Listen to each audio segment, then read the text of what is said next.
এডি কি পারমিশন নিয়ে কোন হাত তুললো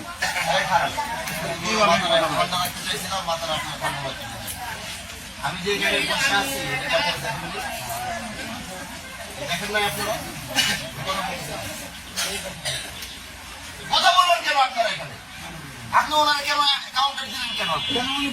আপনি কাউন্টার কেন দিলেন আপনি চুপ করেন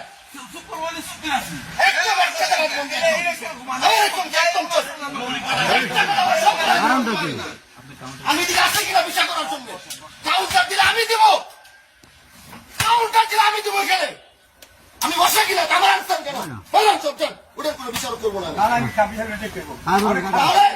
আমি এখানে বসা চিল্লা চিল্লি কেন হবে আমি এখানে বসা চিল্লা চিল্লি কেন হবে এখানে ভিডিও বন্ধ করেন নাকি ভিডিও করে কিনা বন্ধ করেন ভিডিও